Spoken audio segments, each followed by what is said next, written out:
Good morning. Welcome to Asher and Tony Time. We are up to Perek Chaf.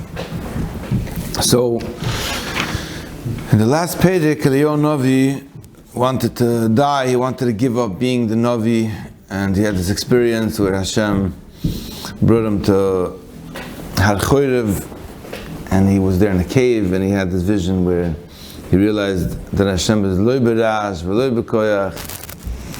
But Hashem is, I think the metaphor was that Hashem isn't in commotion, maybe not in kanois. Maybe Hashem was trying to get Eliyahu Navi to be a Melech Tov, to be a Mavasar Tov. And it's from there where Eliyahu Navi became the angel, or becomes the Malach that he comes to all circumcisions in order to witness the goodness and the kindness of the Jewish people. Kapanim Hashem told him that he's going to give over his nevuah to Elisha, and Elisha, he threw his adarta, he threw his cloak over him. And now we continue on in Perek Chaf. Uben Adad Melech Aram kovatz es kol cheloi. So Ben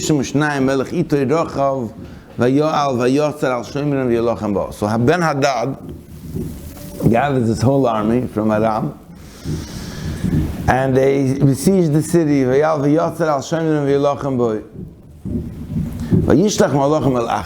So he sends emissaries to Achav Melech Yisrael Eira, and he says, and this is what he told him: your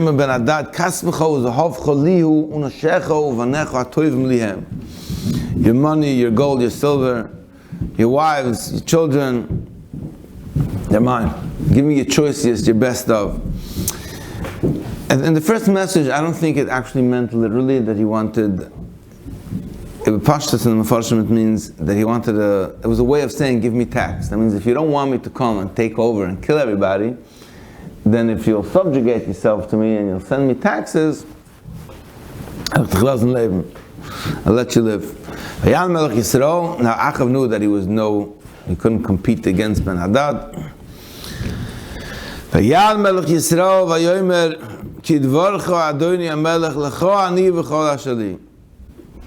I and everything that I have is yours. Which in other words means I'll pay your taxes. So Ben Hadad's messengers come back. So says Ben Hadad,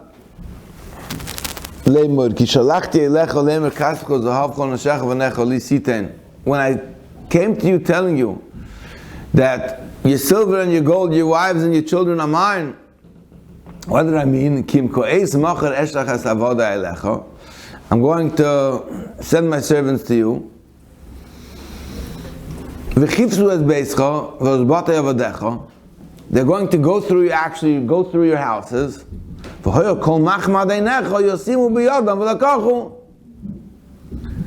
And all of the things that you like, and all of the things that you love, they're going to pick it up and take it away. So here he's already going the next level. He's like taking it on a literal level, that he's actually going to come and he's going to just start ransacking the place. It's not like you want taxes, you want money and you let me live. Here you're going to invade people's homes and you're going to take whatever they want. Now Chazal say that when he said Kim ko'es machor eshlach es avoda elecha v'chifsu es b'sech v'zod elecha v'hoyu kol machma deinecha, Chazal say that, what was the machma deinecha? Very interesting. Chazal say that he wanted to take a Sefer Torah. And the strange thing was that Achav, although he was the worst of the worst. Achav was the worst of the worst. Achav was a choti umachti. Still, when it came that he was demanded to give up a Sefer Torah, he said no, Atkan. He respected the Sefer Torah. Achav was the worst of the worst. Wouldn't give up Kol Machma Deinach Yisim. I mean, it's very historically. We have many stories the Pintalayid, where Apikarsim, Masrim, the worst of the worst, were told to step on a Sefer Torah, or to give away a Sefer Torah, or to burn a Sefer Torah, or throw down a Sefer Torah. It's interesting. And they went up to heaven. We also saw last Beidig the same words.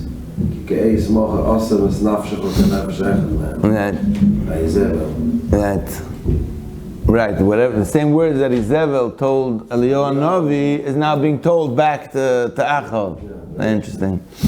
Vayikra Melech Yisrael l'chol ziknei haaretz, vayomer de'uno re'u ki ro zeh mevakesh, ki sholach elai l'nosher levonu l'chaspi l'zahavi v'lo emanati meneni. You know, Achav called up the wise men from Israel and he said, Ben Hadad came and he said that he wants to take everything, and I said, fine, I'm ready to pay you taxes, I'm ready to do whatever he wants, I don't want a war. Don't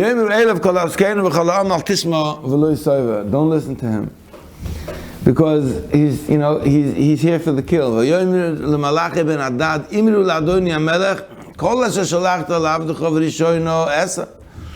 So he sends back a message and he said, hey, whatever you wanted, I was ready to do.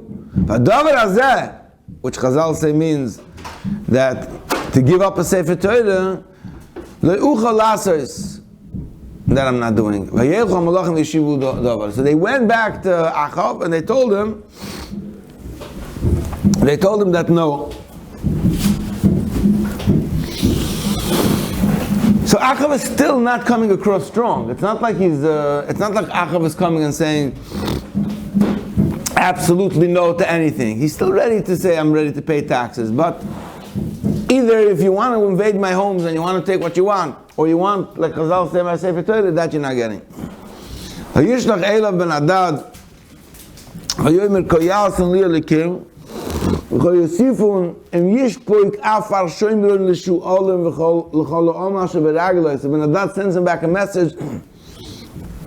He says, if the dust on the floor is going to be enough for the soles of the feet of all the people that are with me, meaning I'm going to send in so many people now, I'm going to flood your place, that just everybody's soul touching the ground is going to wear down the entire ground. That means I'm going to decimate you.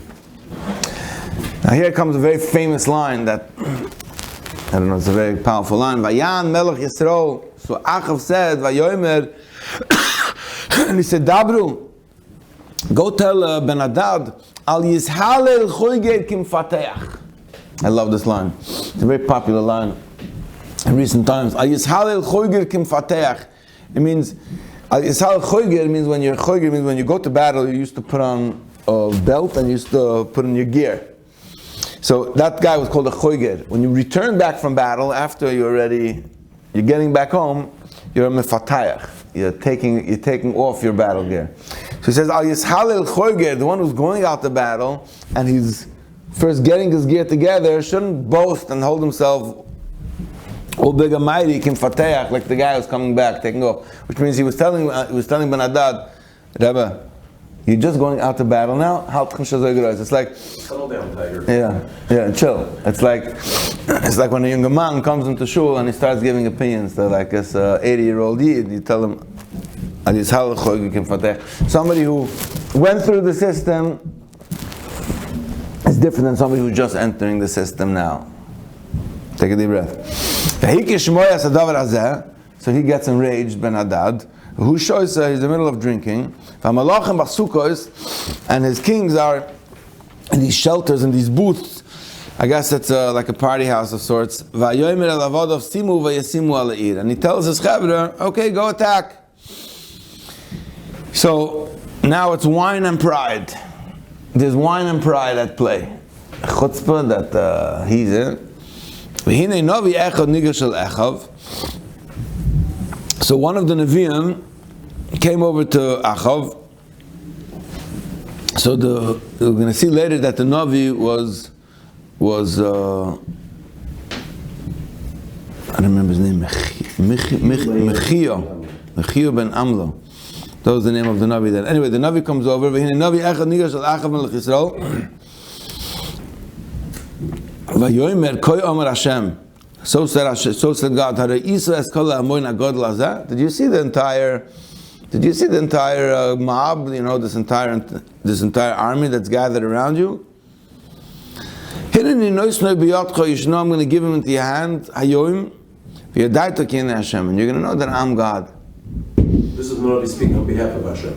Correct. Telling Achav that he's going to win the battle on no merit of his own. Achav's the evil man. Achav's a bad person.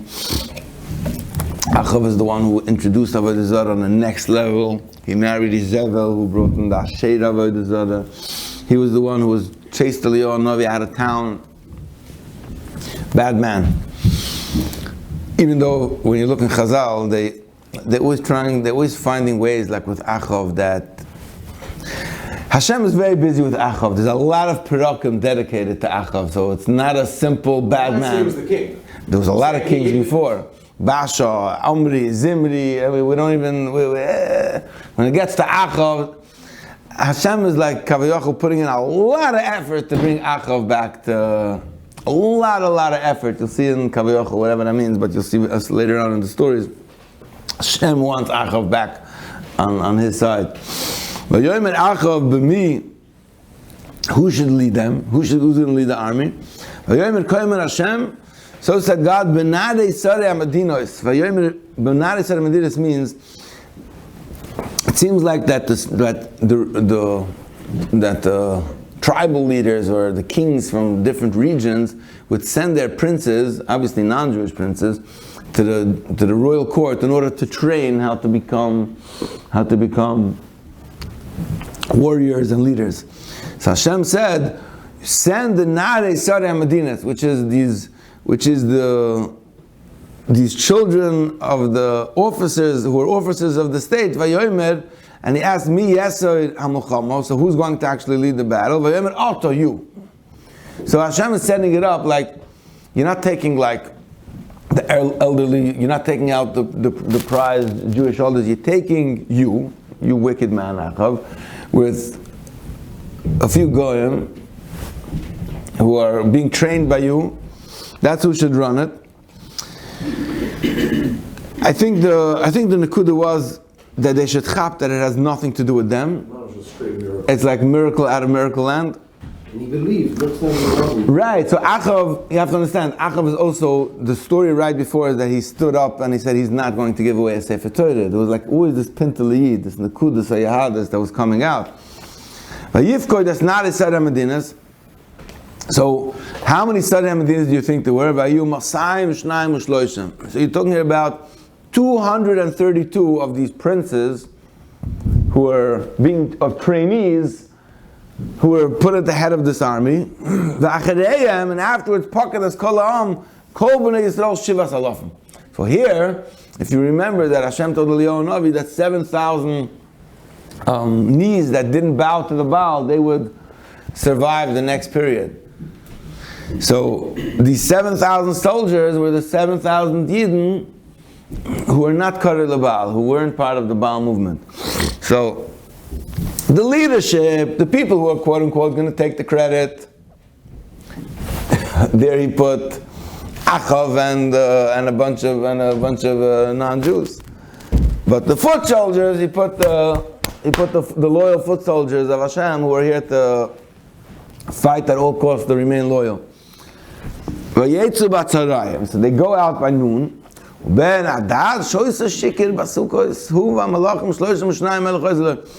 has 32 kings who are helping him out. He's like this massive king, and he's sitting there drinking. He's so nonplussed. It's so irrelevant, this little tiny tribe of the Jewish people who are coming with nobody, that he doesn't even he's not even good as them. He's getting drunk. He's getting drunk, he doesn't care, it's irrelevant.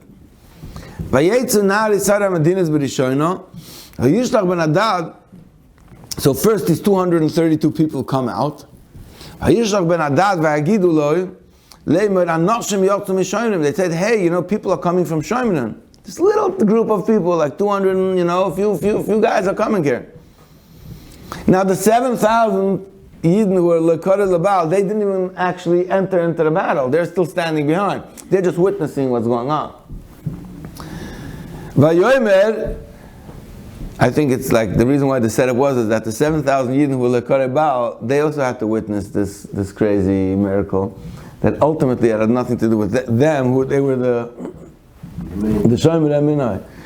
Vayomer Shlomo Aminai, yeah? Vayomer Im L'Shalom Yatzu. So Hadan said, look, if they're coming to make peace, if they want to, they want to give in or they want to surrender, Tifshum Chaim, grab him alive, don't kill him. And if they came to do battle, Chaim Tifshum, grab him alive. Just take him alive, Tifsum, Chaim, Tifsum. Same thing, yeah. Tifsum Chaim, Chaim Tifsum. Grab him alive. So, bottom line is, he's like, bring him prisoner. It's not enough to kill him. We have to show him that who's boss. It's irrelevant what they're doing. It's like, if they ask nicely, take him alive. If they've tried to make a tantrum, take him alive. We'll explain it to them.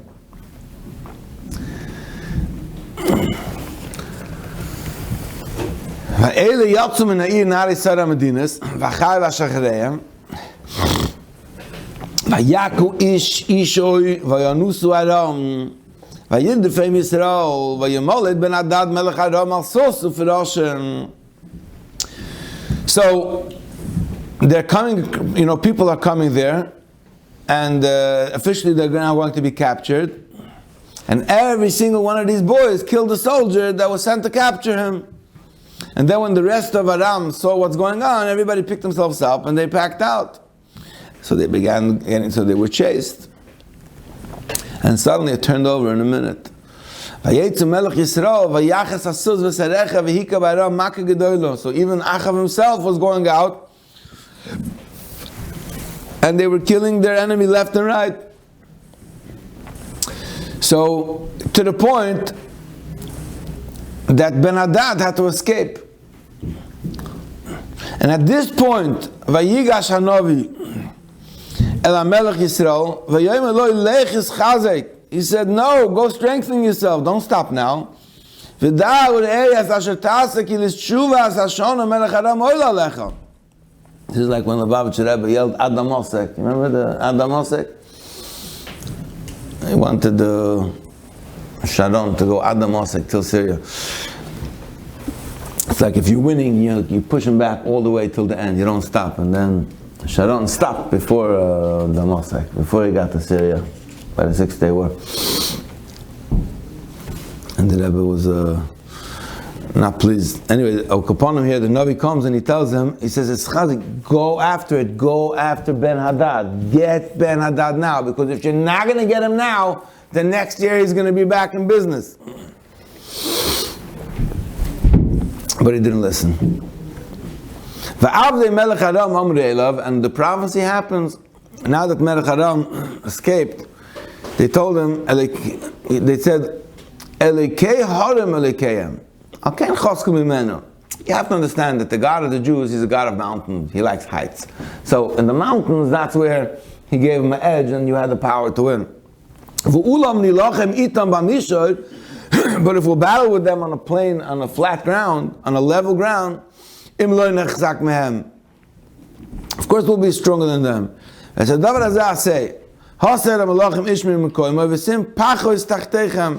So take away each king from his place, put governors. So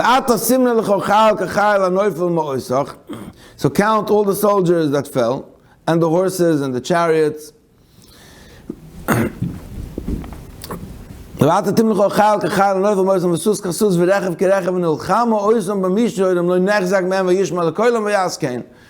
we're going to fight them on their level ground. Bottom line is replenish your army, and we'll be stronger than them. So Ben Hadad goes, and for the next year he regroups. Obviously it was extremely humiliating that he lost for this small tiny army, especially the one who he was being so cruel and haughty to. It's a year later, Ben Hadad as Aram. So now Ben Hadad again comes up with Aram. They come up to Afek in Yisrael of Nei Yisrael, his paktu v'cholkelu. So the children of Israel, they were camping across them. So Aram had this humongous army, and they were like two small flocks of goats. The Jewish people, like when you looked over, it looked like two small flocks of goats. They were nobody, they were nothing, they were... We were a ma'at. We were a tiny amount of people. Vayigash Isha Lekim, and Micha, how do you pronounce his name? Mechio. The Navi came again. Vayigash Isha Lekim, Vayomer HaMelech Yisrael.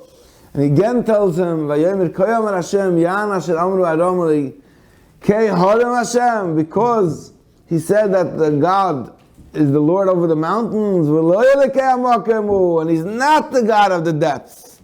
He's not the God of the valley. Chaz Shalom, it's like it's like the Chassidus is like screaming out of the Psukim over here. It's like, because you said Hashem is only God when life is going good, when you're on a high, when you're spiritual on top of the mountain. But He's not when you're doing a Yerida, and He's not here when He's in the Amokim. Therefore, when Asati is called Amoin Agod Lazeh Biyodech V'yodatum Ki Ani Hashem. Ganze Masse. Chitzpe zu sagen, als der Eibishter ist nur du bei Aliyas und nicht bei Yeridas. It's again not because of you or the Edens. Right, it has nothing, right, very good point. It's again not because of you or anything you've done. It's just because they said that God is only in the mountains and not in the valleys. Therefore, we're going to just make a notification. We're just going to send out the SMS, like, what is that SMS called that goes into every single phone, like when there's a storm? The emergency alert. The emergency alert. We're going to send an emergency Amber Alert. Yeah, we're going to send an emergency alert system to notify everybody. V'yodatem ki ani Hashem. So, anyway, but like Chazal say that Achav didn't kill Ben Hadad, he didn't do tshuva, even though he saw this tremendous miracle, he didn't change his ways, even though Eliyahu Bahar Carmel, even though 450 of his prophets died, he still stuck it out in his own way. So they were, in the ancient times when you did battle, we spoke about this, they used to actually line up face to face, a whole line of people. Then they used to blow a shofar, and that's when the battle began. It's not like today that the whole battlefield concept changes, right? You could have battle from miles and miles away. But it was just a line of so they were lined up 7 days, staring each other down. On the seventh day, 100,000 foot soldiers in one day. Understand that we're talking about 7,232 soldiers. So they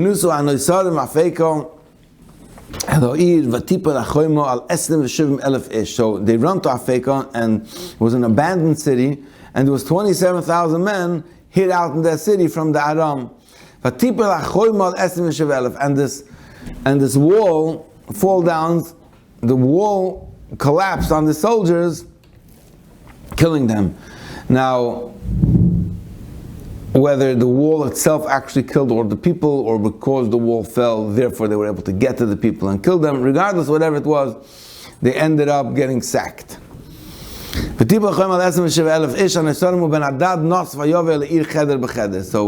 Ben Hadad escapes, second time, and he comes into the city, cheder b'cheder.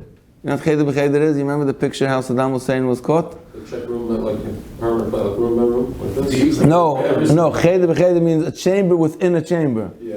Just like he hid in a room within a room. Cheder b'cheder. You remember that? Yeah, that Saddam Hussein picture where they pulled him out of like, it was a cheder, it was like in a barn, in a bunker, in a hole underneath the bunker. Like, that's cheder b'cheder. Bottom line is he was hiding like a mouse. Vayoymeru elav avadav hine no shamaynu. His servants tell him, this is very interesting, Ki malchei beis Yisrael, ki malchei chesed hem.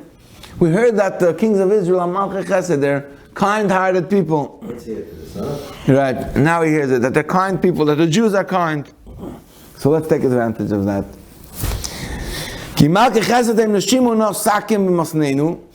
Let's put on sackcloth and rope on our head. I guess that was a sign of mourning. I think what chavolim b'reishenu means, could be I'm wrong, is that they used to put like a rope around their neck. It was a sign of being a total bittul. That means if you went with the rope, that means you were giving yourself over like as if you would be a slave. But regardless whether it was a sign of mourning or was a sign of total bittul, let's go and let's beg them. Let's beg the king, maybe they'll have pity on us. Because I just want to bring out this nakuda that even though Achav was a Rasha and he was a Chotiu Machti, still they understood that he's kind-hearted. You have to understand that Jewish people, even when they go into the lowest places, they're still kind-hearted.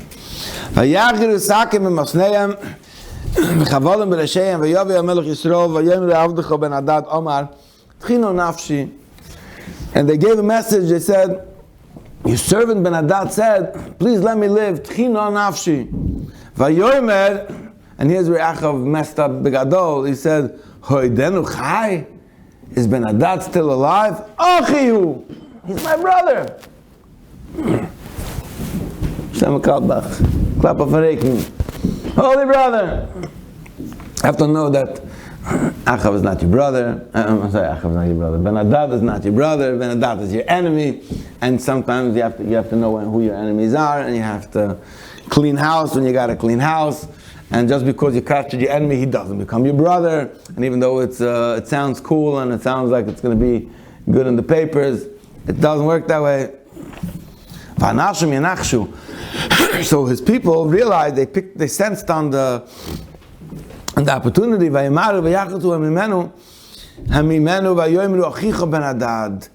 they told Ben Hadad, they said, he said, your brother Ben Hadad. It came out, he said, boy, come. Bring him. And they brought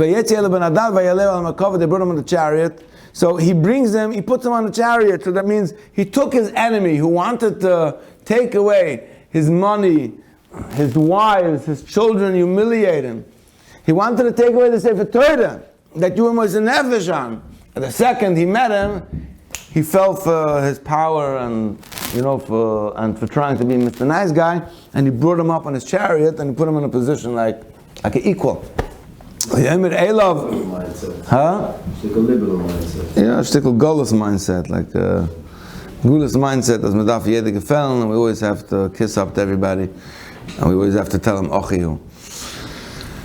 Hayom elav ha'arem v'yom elav ha'arem ashalokach ovi me'es avicha oshev. So now Ben Hadad is like being nice. Could you imagine? He says, the cities that my father took away from you, I'm going to return. I'm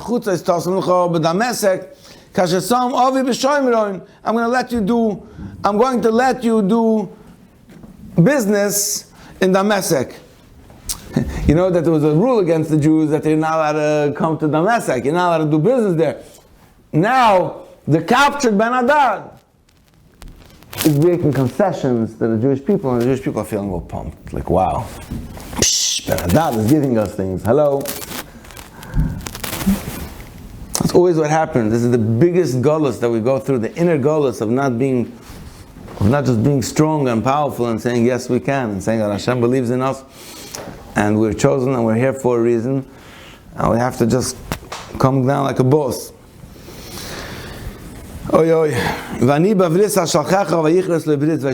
makes a pact with him, he makes an agreement with him, a peace agreement with him, and he sends him on his way. Unbelievable. So he comes back to his own kingdom. Everything that happens in Navi, all the stories happen in Navi. We had so many times that the Jewish people had opportunity to, forget about the Jewish people, that we ourselves have opportunity. So one of the Bnei Nevi'im, one of the children of the prophets, that means he was a prophet in the making, he was an apprentice prophet.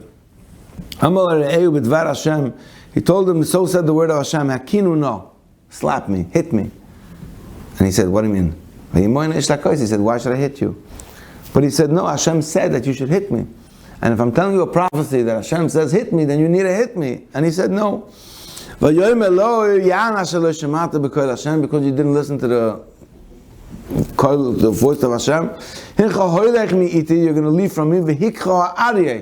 And a lion will come. He left him. And the lion came and killed him. Now, if you remember, it was very strange because the last time also somebody didn't listen to the prophet. He was also killed by the lion when we had the two Nevi'im. And he was killed by a lion. So it seems like somehow that the oynish of not listening to a prophet, not listening, is associated with a lion. Now we're going to see soon. It's a very weird story. This we'll see what's pshat in the story. Another person met him. He met a different guy. He said, "Hit me." And he listened. This time he listened, and he slapped him. He hit him. So he hit him, and he made him bleed. He wounded him. Now comes the punchline of the story.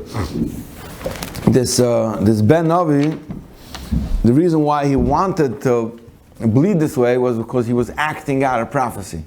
And we see this many times in Navi, that the prophet doesn't only tell you a speech, he plays it out to you in a visual way that you can experience it. Vayelech Hanavi, right, Vayelech Hanavi, right, correct. Vayamod lamelech el adodach. It's the same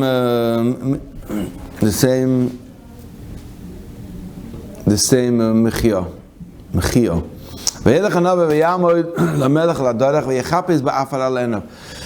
So he waits for Achav to return back home, and he dresses up with like a shawl around his eyes, around his face, like semi covering his face. And the king goes by. Achav returns back from battle.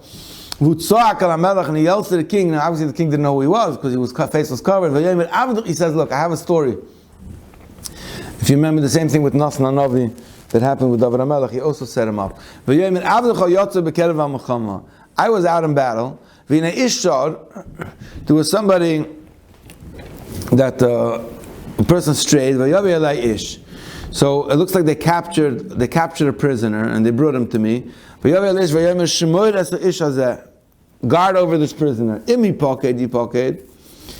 If the guy's missing, you should know that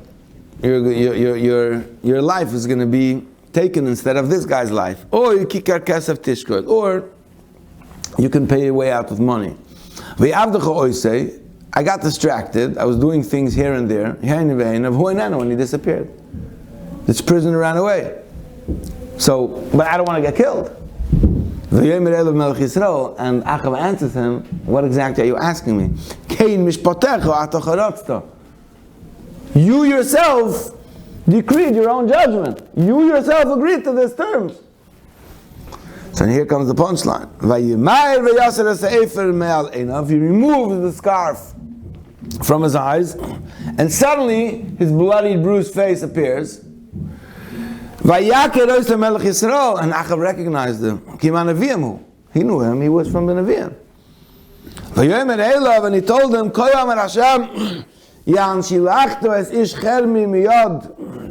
because you released the man who I condemned in your hand. I told you to kill Ben Hadad. Your soul is going to be tachas nafshoy. Now, in the mashal he gave him, he said, "Oy kiker kesef tishkal." He says, or you can buy a way out with money. He doesn't offer him this way out with money. I don't know if it's tzedakah tat from imaves, or I don't know what he meant when he told him in the mashal that you can either die or you can buy your way out with money. But when he tells him the nimshal, he tells him you're going to die instead of him. But he leaves out the kiker kesef tishkal. So I don't know what's pshat. But regardless, he played out for him the message by making him rule against himself. That's the same thing that happened with Nosson HaNavi, with David HaMelech. It's always the message. We always judge ourselves by judging it on other people. And the way we judge other people is the way we actually judged ourselves.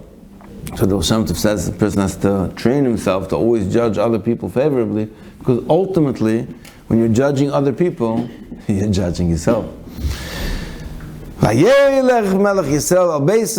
though he won the battle, he realized that he messed up, that he left Ben Hadad, and he went home sad. He went home dejected, upset, and he came back.